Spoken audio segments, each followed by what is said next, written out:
So those broadly speaking were the objectives, and not surprisingly, we could find that those objectives were more or less pursued in any instance.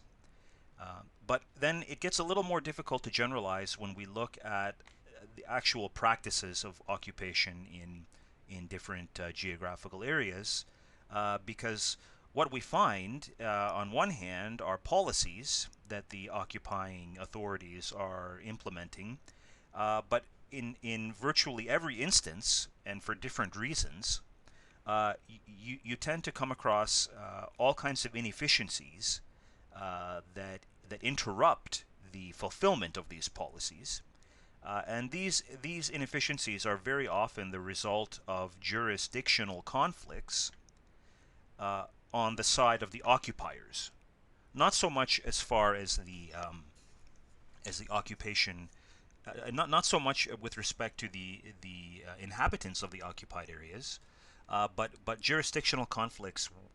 on the side of the occupying forces. So, for instance, if we look at whether we're looking at German occupations or Austro-Hungarian occupations, you tend to find that the occupation authority is shared by military commanders on one hand and civilian bureaucrats on the other. Civilian bureaucrats coming either from Germany or Austria-Hungary. And they may have conflicting views and priorities with respect to how the occupation should be carried out. So even in a situation where an occupation is being exercised only by one occupying nation, for example, Germany, you will find jurisdictional conflicts among the different German authorities, departments, bureaucrats who are involved in that occupation. And then the situation becomes even more complex where you have joint occupations, such as in Romania, for example, where there are German occupation forces, Austro-Hungarian occupation forces, and Bulgarian occupation forces, each of which have their own interests and priorities in mind when it comes to occupying that particular country. So this adds another layer of significant complexity in terms of pursuing occupation policies, and the occupying forces spend all kinds of energy fighting amongst themselves that could have probably been used more productively in other ways. But just because, remember, and this speaks directly to the theme of alliances and coalitions, just because one fights a war with alliance partners does not mean that your alliance partner is your friend, or that you share common long-term objectives with that alliance partner. And thirdly, it's difficult to generalize about the occupation experience in the First World War because policies, as I've alluded to, evolve as the circumstances of the war change. So, for instance, the nature of the occupation of Belgium in 1915 was significantly different than it was in 1918. Because by 1918, for instance, the Germans were so short of food supplies on their home front that they were taking more and more away from the Belgians, making it much more difficult to survive in occupied Belgium. So we can't simply, to continue with this example, we can't simply speak of the Belgian occupation in the First World War. We have to be specific about what phase of the war we're talking about when we're trying to make sense of the occupation of Belgium by German forces. And remember that the Germans occupied about 90% of Belgian territory throughout much of the war, actually virtually for the entire war until the very end. So, and then if we consider the principal territories that were occupied for extended periods during the war, it isn't surprising again that it's difficult to generalize because these territories are spread all over Europe, and each of them is unique in their own way. Compared to the others, and there are vastly different circumstances when we go from one territory or the other. So, for example, if we look at the occupation of Belgium, 90% of Belgium, or northern France, about 10% of France overall, we're left to assess an occupation that lasted, in each case, about 4 years, with lots of evolution and change occurring over that time. On the other hand, if we move to the occupation of the western part of the Russian Empire, which for most of the war included Lithuania, present-day Lithuania, present-day Latvia, and present-day Poland, you find other narratives unfolding depending on what the Germans or Austro-Hungarians, depending on which part of the Russian Empire we're talking about, were hoping to achieve. For instance, from the outset, it was pretty clear that the Germans were intending to integrate much of the territory that they had occupied on the Eastern Front in Lithuania, Latvia, and Russian Poland somehow into the larger German Empire after the war was over, whereas that was initially not necessarily the case for Belgium or northern France. So because of these different long-term objectives, one finds different occupation policies in place. Uh, Assessing the occupation of Serbia by the Central Powers is quite difficult, especially because there wasn't one occupation of Serbia, but two. In 1914, when the Austro-Hungarians initially invaded Serbia, they occupied a portion of the country, but then they were thrown back out of Serbia completely by Serb counterattacks. And then in 1915, there was a renewed invasion of Serbia by the Central Powers, which led to a joint occupation involving principally German and Austro-Hungarian forces, and maybe to a lesser extent Bulgarian troops. So if when we're assessing the occupation of a place like Serbia, we have to be specific. Are we talking about the first occupation or the second one? Uh, but I want to say one more thing about the Serb case, which I will pick up on a little bit more in the next slide, in that compared to some of the other occupation experiences of the First World War, in particular, the treatment of the Serb population by the Austro-Hungarians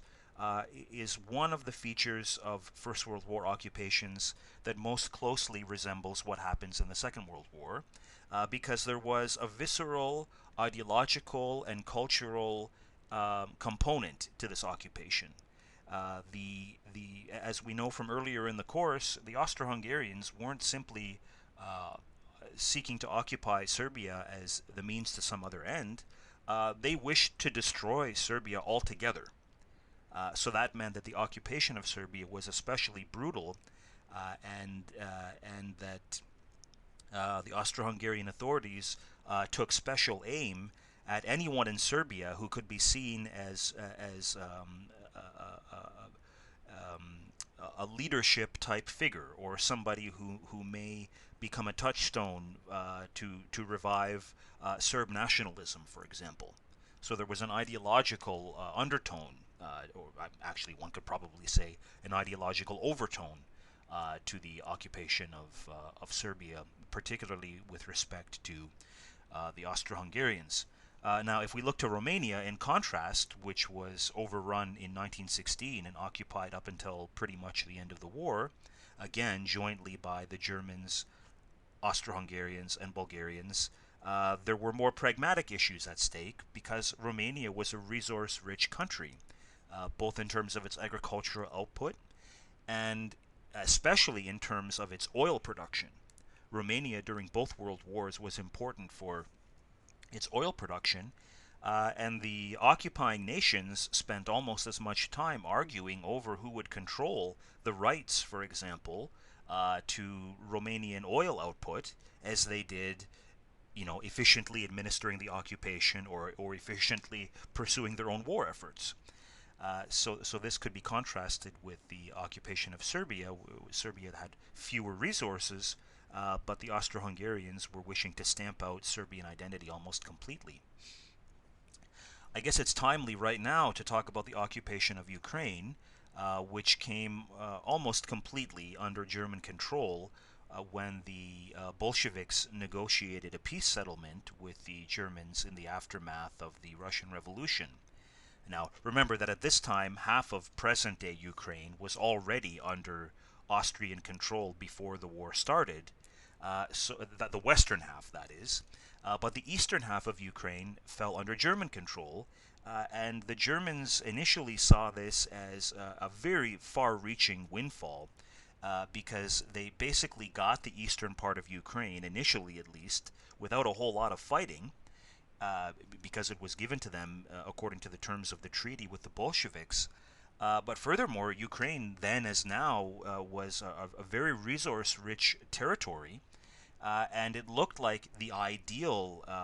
objective for the Germans to hang on to in the post-war world, in the event of a German victory, that is, where they could further their colonial ambitions on the Eastern Front. Now, we know that in hindsight that the Germans only occupied eastern Ukraine for a relatively short period of time before Germany lost the war in November of 1918. But in the meantime, in the few months where there were German forces controlling Ukraine, they were set to engage in full-fledged exploitation of the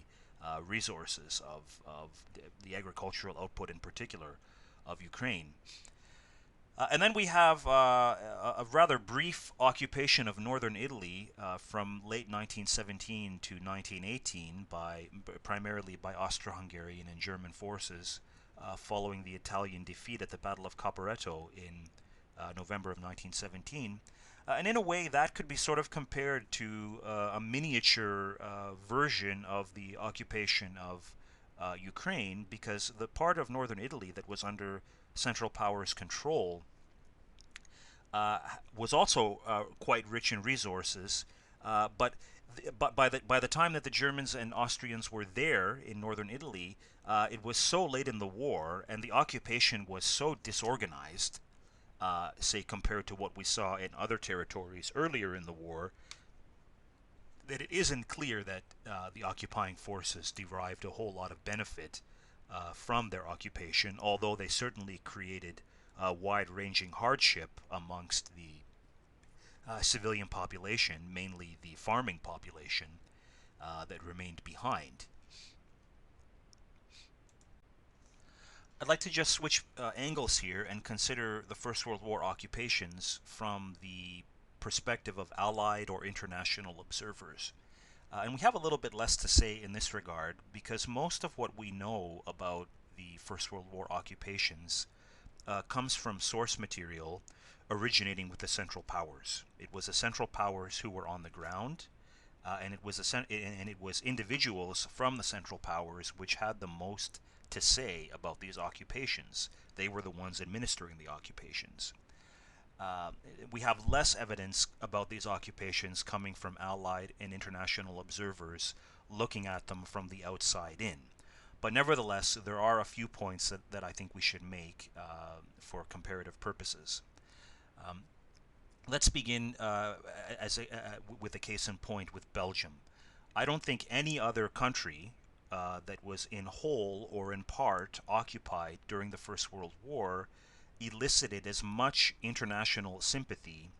as Belgium did during the First World War. And this started from the very beginning of the war when Belgium was invaded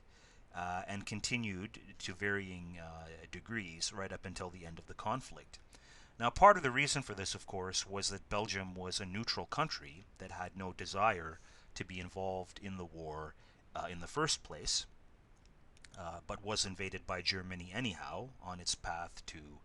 northern France as part of the Schlieffen-Moltke plan. We already know about that. But another factor that comes into play was that it was clear to observers through press reports and other sources that the Germans, as they were moving through Belgium, were committing a series of war crimes which the Allies were more than eager to play up in the international press for propaganda purposes. So we know, for example, that during the German invasion of 1914, more than 5,500 Belgian civilians were killed, and I'm talking about intentional killings here, by German forces who believed that there was a saboteur or a resistor behind every corner, although there was little of any sort of resistance from Belgian civilians. During the invasion, the Germans imagined that this was the case, and I think we've talked about that a little bit earlier in the course. And likewise, when the Germans moved into French territory in 1914,